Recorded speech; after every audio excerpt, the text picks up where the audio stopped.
2월 14일 월요일 오늘을 여는 말씀 함께 나누겠습니다. 사도신경으로 신앙 고백 드리겠습니다. 나는 전능하신 아버지 하나님 천지의 창조주를 믿습니다. 나는 그의 유일하신 아들 우리 주 예수 그리스도를 믿습니다. 그는 성령으로 잉태되어 동정녀 마리에게서 나시고 본디오 빌라도에게 고난을 받아 십자가에 못 박혀 죽으시고 장사된 지 사흘 만에 죽은 자 가운데서 다시 살아나셨으며 하늘에 오르시어 전능하신 아버지 하나님 우편에 앉아 계시다가 거기로부터 살아있는 자와 죽은 자를 심판하러 오십니다. 나는 성령을 믿으며 거룩한 공교회와 성도의 교제와 죄를 용서받는 것과 몸의 부활과 영생을 믿습니다. 아멘. 오늘 함께 보실 말씀은 역대하 21장 1절에서 7절까지 말씀입니다. 역대하 21장 1절에서 7절까지 말씀 함께 읽겠습니다.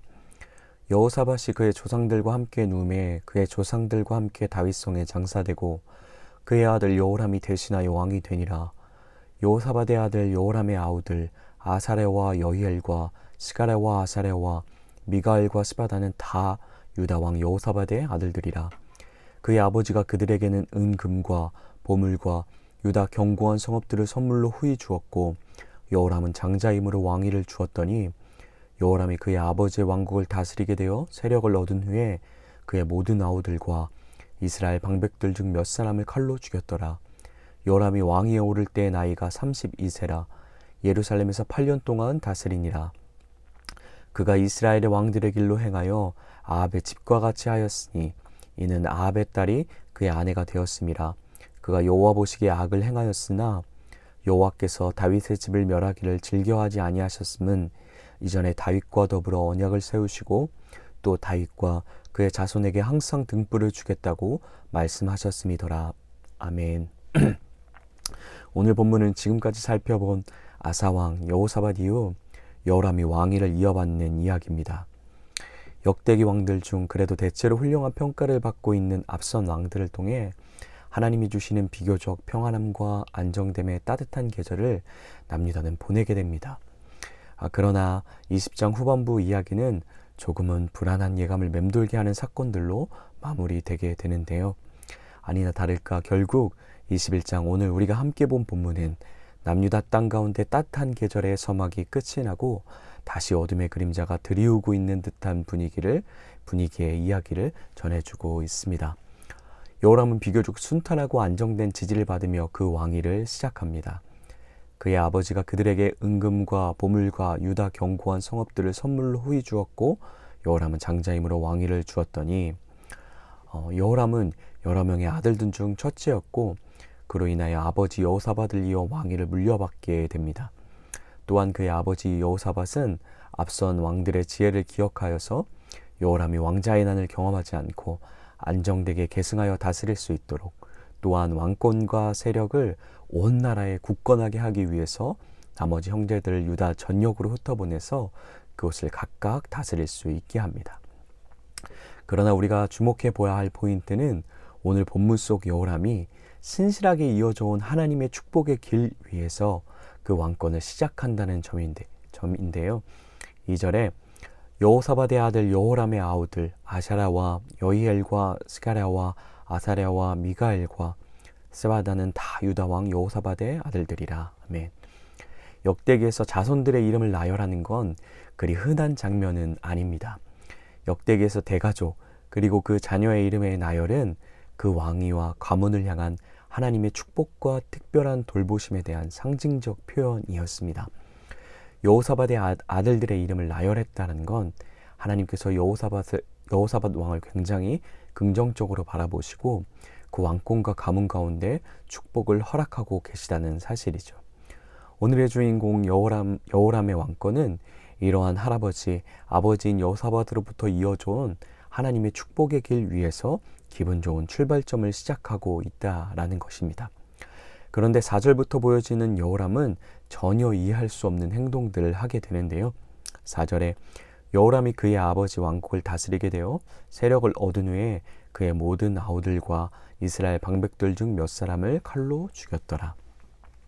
자신의 왕권이 어느 정도 튼튼해지자 어떠한 명분도 없이 자기 아우들을 전부 죽이게 됩니다. 여호람은 하나님의 축복의 상징이었던 가족들을 송두리째 죽임으로써 지금까지 하나님이 함께 하심과 돌보셨다라는 은혜의 사실들을 거부할 뿐만 아니라 앞으로 굳이 하나님의 돌보심 없이도 그의 왕권과 나라를 스스로 다스릴 수 있겠다라는 오만의 표현이었습니다. 이런 여호람의 행동을 두고 본문은 이스라엘 왕들과 같은 길, 아합의 집과 같은 길로 행하여 하나님 보시기에 악을 행하였다라고 평가합니다. 그런데 왜 여호람은 할아버지와 아버지가 걸으셨던 길, 축복의 길 위에서 시작해서 안정된 루트대로 가지 않고 전혀 다른 길, 어두움과 불순종의 길을 택하며 갔을까요? 그 근원적 이유에 대해서 6절은 이렇게 말합니다. 아합의 딸이 그의 아내가 되었기 때문이다. 남한국과 북이스라엘은 분열된 이후 끊임없이 지속되는 갈등이 있었습니다. 이것을 해소하기 위해 정략결혼이라는 해법을 생각해내는데요. 평화 안정을 위해 그리고 전쟁을 끝마치기 위해 그들이 서로의 자식들을 결혼시키며 평화협정을 맺는 것입니다. 겉으로 보여지는 모습은 평화시대를 선언하고 전쟁을 종식시키고자 하는 아름다운 방향성 같지만 역대기에서 보여주는 평화는 그리고 구약 전체에서 보여주는 안정은 오로지 온 이스라엘이 하나님의 길로 순종의 길로 나아갈 때 그분이 강권적으로 허락하시는 은혜의 선물이었습니다. 하나님의 백성인 남유다에게 필요한 건 인간이 만들 수 있는, 꾸며낼 수 있는 평화가 아니라 하나님께로만 오는, 하나님만 주실 수 있는 샬롬과 안식의 나라였기 때문입니다. 그런데 의아한 건 여호람은 이 하나님의 방식, 샬롬의 방식을 잘 알던 사람입니다. 아사왕, 특별히 자기 아버지였던 여호사밧의 삶을 통해 하나님의 샬롬이 어떻게 나라 가운데 임하는지 생생하게 보고 배우고 경험했던 사람입니다. 그런데 어쩌한 일인지 그는 지금 눈과 귀가 전혀 재기능을 하지 못하는 망각의 상태에 빠져 있는 것 같습니다. 왜 그럴 수밖에 없었을까요? 위에서 언급한 정략결혼은 단순한 평화를 위한 하나의 수단으로서의 혼인관계가 아니었습니다. 그것은 하나님의 말씀과 명령을 버린 행위였기 때문입니다. 신명기에서부터 하나님은 이것에 대해 경고하셨고 우리가 지금까지 살펴본 왕들의 이야기 속 등장하는 패턴처럼 유다의 왕들이 하나님의 길을 신실하게 잘 따라가다가도 휙 하고 돌아서는 전환점에 항상 이 아합 가문과의 결혼이 있었습니다. 왜냐하면 그 결혼을 통해 발생하는 수많은 부정적인 열매들이 존재했던 거죠. 아합 가문과 혼인하게 된다는 건 그들에게 속한 하나님이 기뻐하지 않는 가치관과 그들이 섬기던 우상들의 깊은 영향력이 그대로 유다 백성들 가운데 전가되는 것이었기 때문입니다. 그리고 그 끝은 어떠했습니까?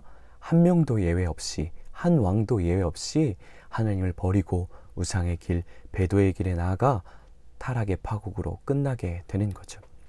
결국 여호람은 이 일을 통해 하나님의 말씀을 버렸고 우상들이 주는 혼탁함이 그 자리를 대체함으로 인해 하나님의 은혜의 길, 축복의 길을 보지 못하는 상태가 된 겁니다. 영적인 맹인의 상태이니 아사와 여호사밧의 길에 대한 하나님의 초청에도 불구하고 축복의 길에서 시작하였으나 죽음의 길, 배도의 길을 택하며 가게 된 것이죠. 이런 여호람의 상태, 여호와께 등을 돌린 하나님을 저버린 여호람, 또한 이것은 단순한 한 왕의 이야기가 아니라 그와 운명 공동체였던 온 남유다의 선택이고 운명이었습니다. 이제 그들에게 기다리는 건 너무나도 당연하게 혹독한 하나님의 심판 말고는 없어 보입니다. 그러나 여호람과 남유다를 향한 하나님의 매서운 심판 사이를 가로막고 서 있는 것이 있었습니다. 7절에 여호와께서 다윗의 집을 멸하기를 즐겨하지 아니하셨음은 이전에 다윗과 더불어 언약을 세우시고 또 다윗과 그의 자손들에게 항상 등불을 주겠다고 말씀하셨습니다. 아멘. 다윗 언약입니다. 다윗과 맺으셨던 언약, 영원히 너의 왕위를 지킬 것이고 그 왕위의 인애와 자비를 빼앗지 아니할 것이고 영원히 견고하게 왕위를 지킬 것이라 하신 하나님의 약속이었습니다. 하나님은 여호람과 이스라엘 향해 매서운 심판을 퍼부으셔도 어떤 누구도 불의하고 너무하다 말할 수 없는 합당한 상황입니다. 그러나 아이러니하게도 그분은 망각으로 인해 자신을 버리고 우상을 따라가는 그들을 향해 다윗의 언약을 기억하시는 방식으로 긍휼의 손길을 내밀고 계십니다. 오늘 본문 여호람은 남유다 역사 이래 최악의 왕들 중 한 명이었습니다. 남유다 역사 가운데 가장 어둠이 창궐하게 하는 시간들을 가져왔던 왕들 중 한 명이었습니다. 지금 하나님의 시선 앞에 여호람은 어떤 모습입니까? 하나님과의 사랑의 언약을 버리고 보란듯 다른 이방의 신들의 품에 안겨있는 배도한 자입니다. 자기가 사랑하는 사람이 자기를 버리고 다른 사람 품에 안겨있는 현장을 보고 계신 듯한 하나님. 이런 하나님은 어떻게 행동하셔야 옳은 것일까요? 들끓는 분노의 표현으로 불같은 심판을 통해 여호람도 그리고 그를 꿰내어 하나님에게서 뺏어간 우상들도 전부 처참하게 쓸어버리시고 뭉개셔야 했습니다. 그분은 공의의 하나님입니다. 죄를 그냥 넘기시거나 사랑의 이름으로 그것을 대충 처리하는 분이 아닙니다. 그분은 아버지 하나님, 인격의 하나님이기에 사랑의 책임도 있으시지만 징계와 훈계의 책임도 성실히 감당하는 분입니다.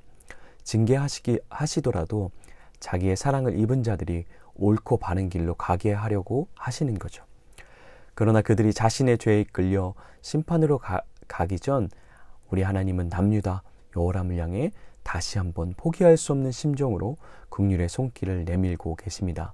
상황을 보면 매서운 분노로 그들을 쓸어버리고 한탄하시며 포기했어야 했고 그 백성을 포기해야 합당한데 여호람과 이스라엘 남유다를 향해 다시 하나님께서 그들이 돌아올 수 있도록 회복의 손을, 화해의 손을 그분이 먼저 내밀고 계신 장면이 오늘 본문 7절 속에 우리 하나님의 모습입니다.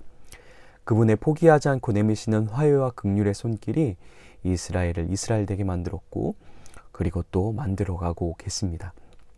또한 이것은 우리의 이야기이기도 하죠. 오늘 7절의 약속의 성취, 우리를 향한 하나님의 포기할 수 없는 심정으로 내미신 그 손의 절정이 누구이십니까? 예, 바로 우리 주 예수 그리스도이십니다. 하나님을 버리고 죄를 사랑함으로 하나님의 진노의 심판과 사망밖에 남지 않았던 인생. 그렇게 매정하게 자기를 버리고 간 포기해도 되는 자기 백성을 향해 우리를 향해 자기 아들을 저주의 틀에 다는 모든 희생과 대가를 자기가 지불해 가시면서까지 우리에게 내미신 화해의 손. 그 손 때문에 자격 없지만 그분의 자녀가 될 수 있었고 그 사랑에 끝까지 책임지셨기에 너무나 당연한 것 같고 소소해 보이는 것 같으나 오늘도 이 새벽에 우리가 그분을 예배할 수 있고 예배함으로 하루를 시작하게 된 것인 줄 믿습니다. 오늘 본문 21장은 표면적으로 아주 깜깜한 어둠과 절망의 시대를 이야기하는 것 같습니다. 그러나 사실 자세히 살펴보면 본문 전체에 흐르는 절망이라는 얼굴 뒤에 그 자기 백성을 향해 포기할 수 없는 절절한 심정으로 한결같이 끝까지 사랑의 등불을 포기하지 않고 내미시는 우리 하나님의 사랑에 대한 이야기인 거죠. 오늘도 여전히 이어지는 이 하나님의 절절한 사랑 이야기 앞에 하나님의 신실한 손내밈 앞에 우리는 오늘 하루 어떻게 하며 살아가야 할까요? 여호람은 훗날 그 내미신 손마저 거부하여 공의의 심판을 경험할 수밖에 없게 됩니다. 그러나 우리는 여호람처럼 하지 않고 내미신 하나님의 긍휼의 손을 꽉 부여잡았으면 좋겠습니다. 그리고 그분이 보여주시는 만큼 한 걸음 한 걸음 회개의 열매를 순종의 열매들을 우리 삶에 실제적으로 맺어가면 좋겠습니다.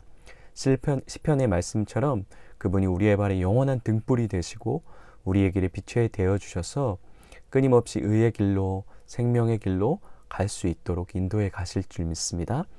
오늘도 추운 계절과 같은 코로나 시대를 살아가고 있는 에바다 공동체 성도 여러분, 그러나 오늘 본문에 비춰주시는 한결같은 그분의 손길이 또 그분의 손길에서 오는 온기가 오늘 하루를 여러분을 미소 짓게 하고 조금은 버거운 현실이라는 길을 걷는 여러분의 발걸음에 자신감이 묻어나게 하길 주님의 이름으로 축복합니다. 이렇게 같이 기도했으면 좋겠습니다. 발견함의 은혜가 우리 가운데 있었으면 좋겠습니다. 하나님이 나에게 이미 허락하신, 우리 손에 이미 쥐어주신 온전하고 완전한 은혜와 축복을 발견할 수 있는 하루였으면 좋겠습니다. 우리 가운데 항상 신실히 손을 내미시는 주님의 사랑의 손길을 볼 수 있었으면 좋겠습니다. 그래서 춥고 어려운 시대를 살아가지만 그분으로부터 오는 끝없는 사랑과 살롬을 통해 나와 나의 가족과 나에게 속한 모든 곳에 따뜻함을 전해줄 수 있는 우리 에바다 공동체 성도님이 되도록 기도했으면 좋겠습니다. 두 번째로는 오늘날 우리 가운데 신실하게 내미시는 긍휼의 손은, 긍휼의 등불은 바로 말씀입니다. 그분의 말씀에 비춤이 있어야, 말씀의 인도가 있어야 우리는 끊임없이 그분이 기뻐하시는 길을 한 걸음 한 걸음 걸어갈 수 있게 됩니다. 오늘도 우리 가운데 신실히 내미시는 말씀의 등불 앞에 우리가 잠잠히 거하며 동행하며 가는 오늘 하루, 그리고 이번 한 주 될 수 있게 해달라고 함께 기도했으면 좋겠습니다. 세 번째로는 우리 에바다 교회와 그리고 동역하는 모든 사역과 기관들이 항상 말씀의 길을 따라 하나님이 기뻐하시는 길을 걸을 수 있도록 기도했으면 좋겠습니다. 마지막으로 오늘 공동체 기도 제목은 문병우 청년을 위해 기도했으면 좋겠는데요. 개인의 기도 제목은 다시 다니게 될 대학교 잘 적응할 수 있도록, 또 주님을 더 잘 알아가는 한 해가 되도록, 교회에서 봉사하는 모든 길에서 주님의 뜻이 무엇인지 알게 하시고 봉사를 일로 느끼지 않을 수 있도록 기도해 주셨으면 좋겠고요. 가정을 위한 기도 제목은 모든 가족들이 건강하게 하시고 믿지 않는 가족들이 하나님을 믿을 수 있도록 기도해 주셨으면 좋겠고, 삶의 현장을 위한 기도 제목은 지금 하고 있는 알바, 또 어떤 다른 일을 하더라도 다치지 않고 좋은 환경에서 일할 수 있도록 도와주시고, 학교 다니면서도 금전적으로나 정신적으로나 힘들지 않도록 주님이 항상 지켜봐 달라고 기도해 주셨으면 좋겠습니다. 교회를 위한 기도 제목은 코로나로 인해 위축되었던 예배가 다시금 회복되게 하시고 모든 교회 안에 하나 되게 해달라고 기도해 주셨으면 좋겠고, 사회와 나라 온 세계를 위한 기도 제목은 전 세계가 코로나를 극복하고 다시 마스크를 벗고 살 수 있도록 도와주시고 더 이상 이런 일이 생기지 않도록 주님께서 돌봐달라고 함께 이 기도 제목을 놓고 기도해 주셨으면 좋겠습니다. 모든 기도 제목으로 함께 기도하시고 주기도문으로 이 시간을 마치도록 하겠습니다.